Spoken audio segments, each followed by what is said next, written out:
Hi all, നമ്മൾ ഇന്നൊരു chicken fried rice ആണ് ഉണ്ടാക്കാൻ പോകുന്നത്. നമുക്കതിൻ്റെ ഇൻഗ്രീഡിയൻസ് കാണാം. ക്യാരറ്റ്, സവാള, ബീൻസ്, ചിക്കൻ, വെളുത്തുള്ളി, ഇഞ്ചി, tomato sauce, soya sauce, green chilli sauce, ജീരകശാല അരി. നമുക്ക് നമ്മുടെ ചിക്കൻ ഉപ്പും കുരുമുളകും ചേർത്ത് ബോയിൽ ചെയ്ത് എടുക്കുക. അതിനുശേഷം ജീരകശാല അരി 15 മിനിറ്റ് സോക്ക് ചെയ്യാൻ വെക്കുക. സോക്ക് ചെയ്ത അരി ചിക്കൻ സ്റ്റോക്കും കൂടെ ആഡ് ചെയ്ത് ബോയിൽ ചെയ്യുക. ഒരു 15 മിനിറ്റ് ലോ ഫ്ലെയിമിൽ വെച്ചിട്ടാണ് നമ്മൾ അരി വേവിക്കുന്നത്. അതിനുശേഷം ഒരു പാൻ എടുത്തിട്ട് സൺഫ്ലവർ ഓയിലോ ഏതെങ്കിലും ഒരു റിഫൈൻഡ് ഓയിലോ ആഡ് ചെയ്യാം. അതിനുശേഷം 4 മുട്ട ആഡ് ചെയ്യുക. നാടൻ മുട്ടയോ അല്ലാത്ത മുട്ടയോ നമുക്ക് എടുക്കാം.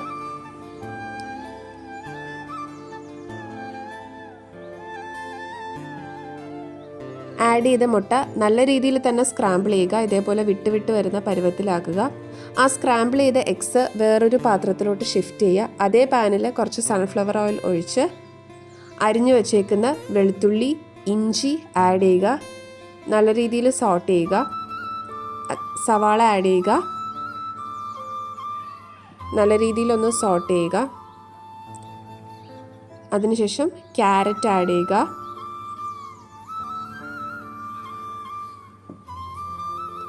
ബീൻസ്, ഇതിൻ്റെ എല്ലാം ക്വാണ്ടിറ്റി നമ്മുടെ ആവശ്യത്തിനനുസരിച്ച് എടുക്കാം. കൂടുതൽ വേണമെന്നുള്ളവർക്ക് അങ്ങനെ എടുക്കാം. അതിനുശേഷം ക്യാപ്സിക്കം,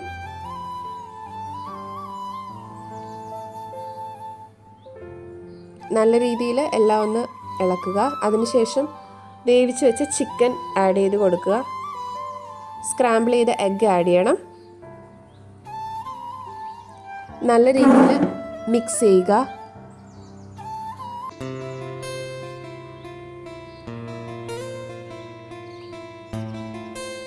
അതിനുശേഷം 2 table spoon soya sauce, 2 table spoon chilli sauce,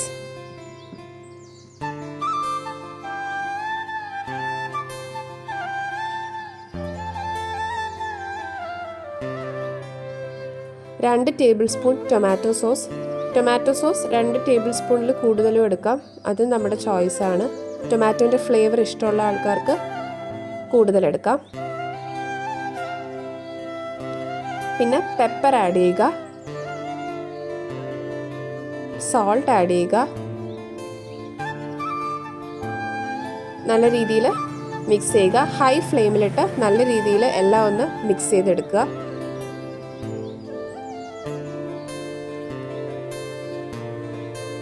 അതിനുശേഷം ഈ മിക്സ് ചെയ്ത് വെച്ചേക്കുന്നത് നമ്മുടെ കുക്ക് ചെയ്ത റൈസിലോട്ട് ആഡ് ചെയ്തിട്ട് നല്ല രീതിയിൽ മിക്സ് ചെയ്യണം. മിക്സ് ചെയ്യുമ്പോൾ പ്രത്യേകം ശ്രദ്ധിക്കണം അരി കുഴയാതിരിക്കാൻ. 2 സ്പൂൺ വെച്ച് ഇങ്ങനെ മിക്സ് ചെയ്താൽ അരി കുഴയത്തില്ല. അത്രയേ ഉള്ളൂ നമ്മുടെ ചിക്കൻ ഫ്രൈഡ് റൈസ്. വളരെ എളുപ്പം ഉണ്ടാക്കാവുന്ന ഒരു ഡിഷാണ്. എല്ലാവരും എന്തായാലും വീട്ടിൽ പരീക്ഷിച്ച് നോക്കുക. Thank you.